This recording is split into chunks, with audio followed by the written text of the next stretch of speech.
In this lesson, we'll set up a custom attribute to drive the fingers. It'd probably be best to add the custom attribute to the arm control. So with it selected, let's go to Modify, and we'll go down to Add Attribute. From there, we can establish a category name. So that's going to be finger underscore controls. And then make it displayable and hit Add. There's our category. So now let's make the attribute that will actually drive the fingers. And we'll just be working on a fist. So we'll label that fist.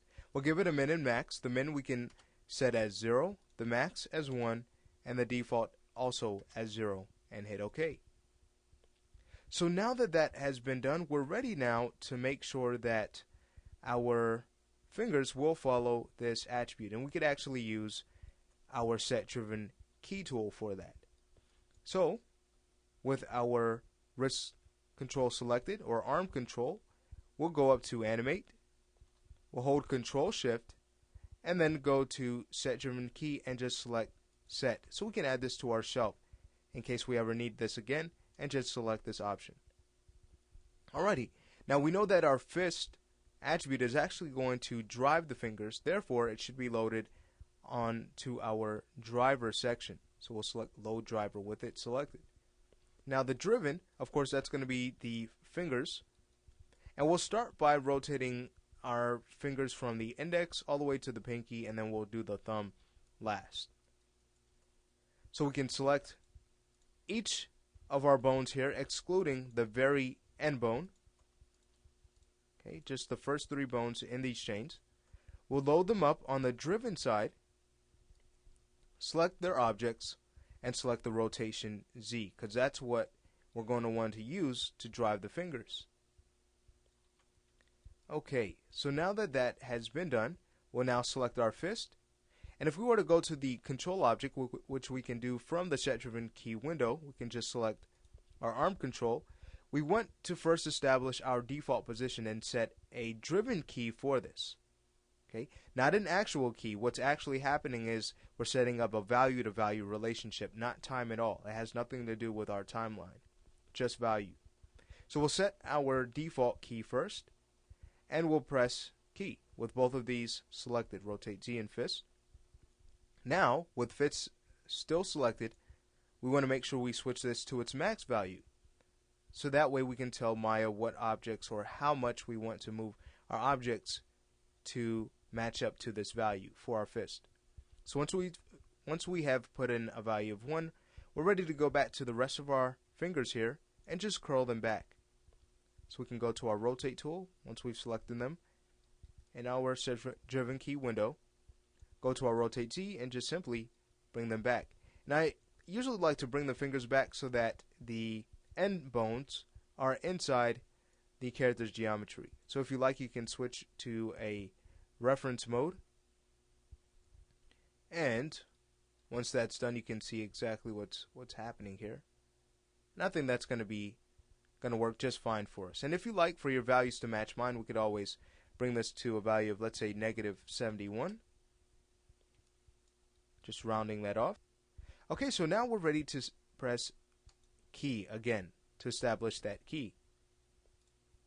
Alright, wonderful. So now if we were to select the hand, go to the fist, and move this, notice we're going to be able to control the fingers this way. And this gives you an idea of other finger movements you can possibly add.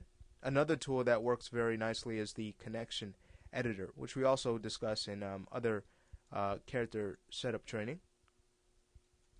But this is going to work out just fine for us. Alright, now it comes, now we bring our attention to the thumb.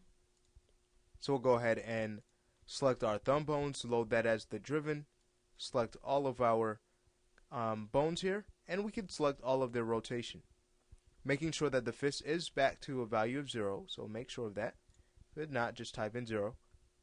And now, with all of these selected, we're ready to set our base key, or default key. We'll bring fist to 1, and now we can work on repositioning our thumb. So we'll go to the root of the thumb, can rotate that in the X, rotate it in the Y, not too much,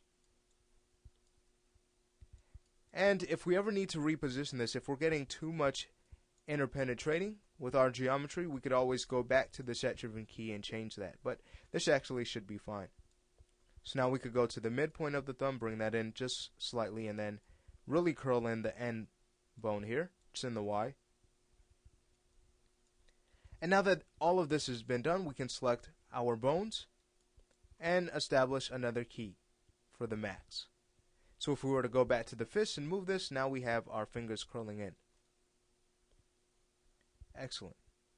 What's also nice is that we're able to control the movement of our fingers from the graph editor. So if we were to even select one of our bones that have a set-driven key tied to it and go to the graph editor, Windows, Animation Editor's graph editor, can see that if we were to just press F to frame this, here is our set-driven key. And we could also see our driver as well as the driven. Driver at the bottom, driven on top. Okay, so this basically shows us, looking at our grid in here, okay, if we look vertically, here is our driven. Okay, and then if we look horizontally, our driver. Alright, wonderful. Well, now that this has been done, we can close it out. And that really finishes up our controls. So, again, we want to be mindful of what's happening in our outliner. We'll probably want to take our arm control and make sure that it's going to be tied to our control objects. So, with that selected, we'll just middle click and drag to our control objects group so that that'll be set. Great. Alrighty, well, everything's really coming together quite well. We have finished setting up the left arm.